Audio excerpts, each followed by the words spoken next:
Now at 6, headstones dating back to the 1800s are toppled over and damaged at a cemetery in southeast Kansas. Plus, authorities in Joplin charge a woman with arson in connection to an apartment fire. And a new bike program rolls into a kindergarten in southwest Missouri. The 4 states' most watched news starts now.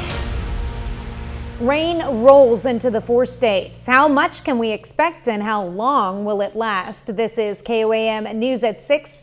I'm Tanya Bach. Chief Meteorologist Doug Hetty has the answer to all those questions. He joins us with a first look at weather. Yeah, we've already had pockets of rain across the region, so some of the roads are wet. Plus, even when it's not raining, we're getting some drizzle. So be careful if you are going to be outside tonight. Temperatures hovering right around 50 degrees across the board, and it is still a little bit breezy as well. We have those southeasterly winds kicking in 15, 20, 25 miles per hour at times. Through the evening hours, showers start to pick up, thunderstorms rolling in, especially after midnight for us tonight. As of right now, pockets of light showers and drizzle across the region.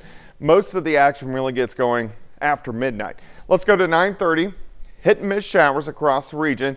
A little bit more numerous, some thunderstorms popping up. Here's 1 a.m. Periods of showers and thunderstorms through the night into the morning hours tomorrow, and another system right behind it. We'll break it all down for you here in a bit. All right, thanks, Doug. Well, headstones dating back to the 1800s are toppled over, with some crumbled to pieces after vandals attack a southeast Kansas cemetery. The Star Cemetery in West Mineral was the subject of vandalism yesterday. Several headstones were damaged, with some of the stones not able to be replaced or repaired. As the investigation continues, authorities and town officials hope information leading to the people responsible will soon help them find out what exactly happened. After seeing this and having to go through it, I'm a little upset. I mean, when I see it happen to other places, it makes me upset. It makes me, how can people do it? But now that it's actually happened to us, it's just, my blood boils. It's just, I want those, I want to find them and hold them accountable. I want them, deal with what they did. Authorities are offering a reward of up to $1,000 for information leading to the identification and conviction of those responsible. A woman is charged with arson in connection to a Joplin duplex fire. Brescia Grosso is known to law enforcement with a long history and is now facing charges of felony arson and felony assault. Monday, December 9th, Grosso was arrested driving a vehicle the owner says she did not have permission to drive. She then rear-ended a Mercedes Sprinter van. As the driver exited the van, she rammed the van again and again, eventually pinning the driver between the two vehicles. And now charges of arson have also been filed regarding the fire the prior night, December 8th. The victims, 2 adults and 2 children, were in the residence when Grosso started a fire in her bedroom. In an interview after her arrest on December 9th, Grosso admitted she set a book on fire in her bedroom and then began to tell people in the house that it was time to get out. The U.S. military has transported a Missouri man found in Syria after months of captivity out of the country. And his family calls his release the best Christmas gift they could have hoped for. 29-year-old Travis Timmerman was found yesterday in the suburbs of Damascus after he and others were freed from prison. His cousin in Missouri tells CBS News when she saw the video online and realized it was him, it was mind-blowing. We didn't know where he was or if he was alive, let alone that he had been in a prison this entire time. And in Syria, no less. It was terrifying to think of what he went through and what he was dealing with, and he still has a long journey to get home. A U.S. defense official confirms Timmerman has been flown out of Syria and is with State Department personnel. Meanwhile, the search for freelance journalist Austin Tice, who was kidnapped while on assignment in Syria, is still ongoing. 3, 2, 1. A new program rolls into the McDonald County schools. The All Kids Bike Kindergarten PE Learn to Ride program took off today at Anderson Elementary School. The program will teach kindergarten students how to ride bikes during PE class, providing them with a vital skill for a lifetime of confidence, independence, and outdoor fun. Don't learn to ride bikes, then they miss, really that really important developmental skill to meet other kids and to have adventures on their own and test the limits and learn to fall down and get back up. We believe that leaves, for healthier and happier individuals when they're older. Jomo Adventures and Trailblazers donated $9,000 to make the program a reality. Well, Gen Z is taking over the malls these days. According to research from CNBC, 63% of those surveyed say they plan to make holiday purchases at physical stores this season rather than online. This is higher than any generation. An expert we spoke to says many like the social aspect of it. Well, I think this is a real opportunity for retailers. You've got a chance to make them in-store shoppers or at least omni-channel shoppers. And I'll get them and I don't like them. So it's just easier to come and look at the physical things and they'll be like, okay, I don't really need it. I like the social aspect to it, being around people. Meridell also says the boomer generation follows closely behind Gen Z, while millennials and Gen X are more likely to online shop. Well, thanks to your donations, toys have begun heading to families in the area, and we've got an update coming up later in the show. But up first, some kids at a children's hospital in Missouri get to spend time with maybe the biggest pop star in the world. Some patients at Children's Mercy Hospital in Kansas City, Missouri just got a huge surprise from a global superstar. Singer Taylor Swift spent the day with them on Thursday to help some of their wildest dreams come true. Bria Berry has more from one family. Anything you want to talk about now again? This selfless big brother, loving on his baby sister, who he calls his emotional support baby. Jace is such an awesome kid that he's just always thinking of others. Jace Zemsch is the second oldest of 5, so he knows a thing or two about standing tall in the face of adversity. We think that God chose Jace because Jace is so strong. Happy birthday to you. Just before his 11th birthday this year, Jace was diagnosed with Ewing sarcoma. It's a type of cancer that begins as a growth of cells in the bones and the soft tissue around the bones. Jace is actually very unique because he had it in his kidney, which isn't very heard of. So Jace actually had a head-sized tumor removed from his belly. And sometimes his chemo treatment makes him sick and not as jovial. His chemo had him feeling very sick and he slept most of the night. But Jace got quite the burst of energy when a mega superstar knocked on his door Thursday at Children's Mercy Hospital. When you saw her face, how did you feel? What was your reaction? I was flabbergasted. Jace was stunned, and his mom, Brooklyn, was left speechless too. Before she walked through the door, I think we were just waiting for her to come because one of the hospital workers said a celebrity's coming.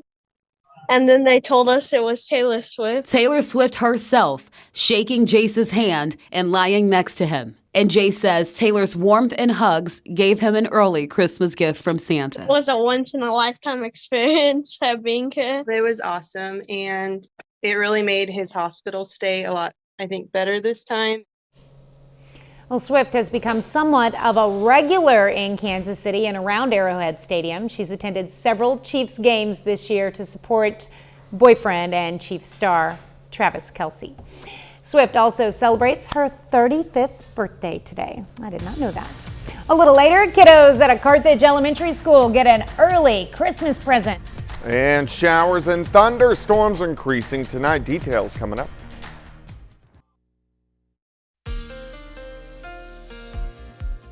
Well, it turned out to be a gloomy Friday for us today. We've had some on and off light showers, also some pockets of drizzle at times, and the rain is actually going to increase and pick up as we go through the overnight hours tonight. Great shot. This is our Cornell Arts and Entertainment Complex tower cam. Of course, downtown Joplin camera shaking a little bit due to the wind. It's going to stay fairly windy as we go through the overnight hours. All right, still pockets of light showers and drizzle, especially from the state line east into southwestern Missouri, stretching back into northeastern parts of Oklahoma. Very light, but this will increase as we go through the overnight hours for us tonight. But again, you can see these pockets of light showers and drizzle, and this is what we're going to see over the next several hours. Once the main system, you can see this line right through the panhandles of Oklahoma and Texas, approaches us that's when the showers, thunderstorms will start to get going, mainly after midnight for us tonight. So through the evening, hit and miss showers. Picking up by midnight, scattered thunderstorms increasing after midnight, and then from that point on, periods of showers and thunderstorms through the night. Nothing too strong, nothing severe, but there are going to be rumbles of thunder out there. Looking at 4:30 in the morning, Yates Center, Fredonia, Chanute, Iola pressing east as we go through the morning hours. So we're going to start wet, and then most of the rain will start to shift out of here as we go through the morning. Temperatures are going to hold pretty steady. We're sitting near 50 right now. I think that's where we're going to sit as we go through the overnight hours. Southerly winds 10 to 15. Of course, gusts have been higher than that. Through the evening, again, holding near 50. Showers, thunderstorms increasing, especially after midnight. Southeasterly winds 15 to 20, and then gusts 25, 30, 35 throughout the night. They'll slowly come down tomorrow evening, right back up ahead of our next storm system as it moves in late Sunday, heading into Monday. You can see it already moving into the western third of the country. So after the showers and thunderstorms tonight, we'll start the day with the rain in the morning, and then things start to look better by Saturday afternoon. Partly sunny skies, high temps near 60. Calm Saturday night.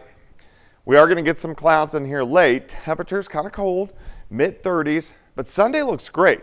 Even though it's going to be cloudy, we go to about 63, 64 degrees. However, here we go again. Showers, thunderstorms develop mid-evening. Some of these guys may be a little bit stronger.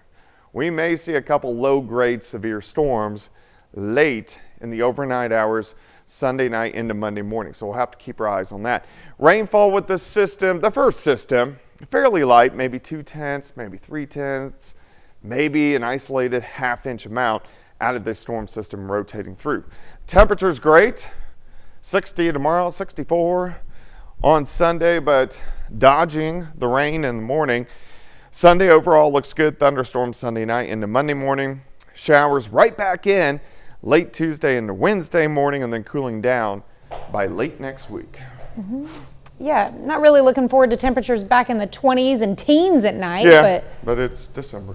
It is. I'm going to enjoy this, rain when it's not so cold, not so bad. Absolutely. All right, thanks, Ted. Well, today, volunteers from the Carl Junction School District helped gather up just some of the toys you've donated to the KOAM's Toy Box Toy Drive. Students in a leadership group spearheaded the effort, which ended up collecting bags filled with toys for children throughout the 4 states. From the school, the toys went to our partners at the Salvation Army of Jasper and Newton counties to be distributed to local families. Still ahead, Riverton and Pittsburgh boys basketball square off, and Mitch Holtis previews the Chiefs' battle with the Cleveland Browns. Brock Baldridge has those stories and more up next.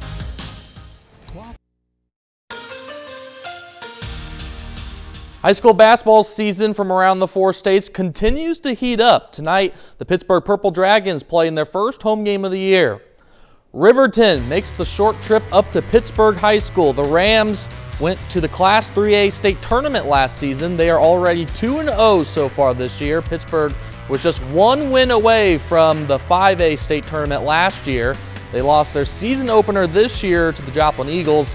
We'll have highlights from this one tonight at 9 and 10. Sports in Kansas has released its 2024 All-State High School football teams from classes 1A to 6A.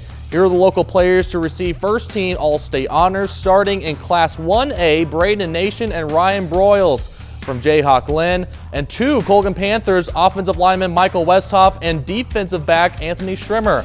Over to Class 2A, the Caney Valley Bullpups tight end Ben Matthews is on first-team All-State, and then 2 players from Humboldt, that's offensive lineman Kyler Isbell and Blake Ellis, makes the list as an athlete.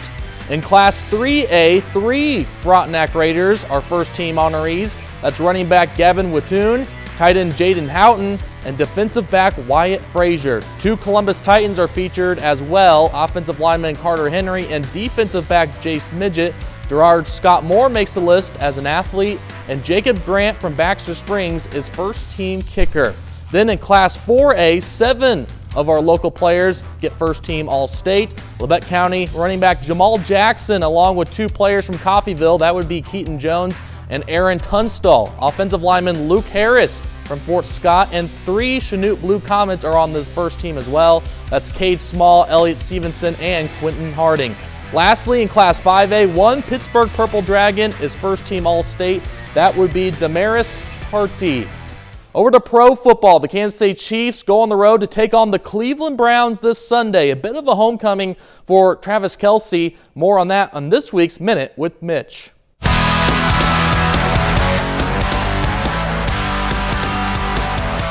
Travis Kelce's mind has to be spinning more than usual this week.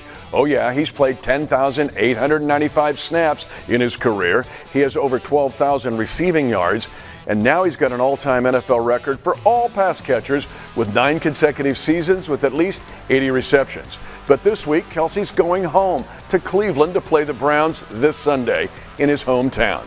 Let's be honest, the next time the Chiefs are scheduled to play in Cleveland, 2030. So there's a big chance this will be Travis's last chance to play in Cleveland. Kels also loves his old high school, Cleveland Heights. Hence, he and his brother Jason, their wildly popular podcast is called New Heights. But this week it's Old Heights, and Kelce's going back to play in Cleveland one more time on this Minute with Mitch. The Minute with Mitch is brought to you by Como Jewelry in Joplin and Pittsburgh. That's it for sports. We're back after this. Mitch Holton. Here's a look at what's coming up on KOAM News at 9 on Fox 14. We'll have the latest trend that suggests Gen Z might have some more traditional views when it comes to shopping. Plus, we've got some tips from the experts on how to avoid those all too common holiday scams. And a big night for the world of gaming as the industry hands out the 2024 Gaming Awards. Those stories and a lot more tonight on KOAM News at 9 on Fox 14. 3, 2, 1. Well, some kids at Columbian Elementary in Carthage got an early Christmas present. Members of the Carthage Family Literacy Council stopped by to read a book to the kiddos in pre-K through first grade today. The kids also received Christmas books as an early gift. While the kids had a good time, it's possible the adults had an even better time. Yeah, those are pretty sweet bikes. Yes, that was actually in Anderson Elementary, where they've just started a bike program. We're going to have more on that tonight at 9 and 10 about where the kids learn to ride a bike in PE class. It's hard to do. That definitely takes a few years to learn. Yeah. It's a challenge. It's your generation. We were riding bikes at age 4. That's all we had to do. So was I. Hey, I'm not Gen Z totally. Sorta. Do you shop in brick and mortar stores? I do not. So you have your answer. All right, final look at weather. Yeah, on and off drizzle and light showers sticking around throughout the evening hours. Thunderstorms after midnight. Shouldn't be too strong, but you're going to hear some rumbles of thunder lasting into the morning hours. Sunday, windy and nice, but thunderstorms again Sunday night. All right. Sports Now. Well, I know with Mitch mentioned that Travis Kelce's going back home to Cleveland, and it is going to be homecoming for him, but also for Kareem Hunt. Remember, because he was with the Chiefs and then the Browns and back with the Chiefs, so it will be a homecoming for him as well. He also grew up in Cleveland, so at least a pair of Chiefs players will have a homecoming in Cleveland this weekend. Kind of cool. All right, well, thank you for watching. We will see you right back here at 10. Have a great night and an even better weekend.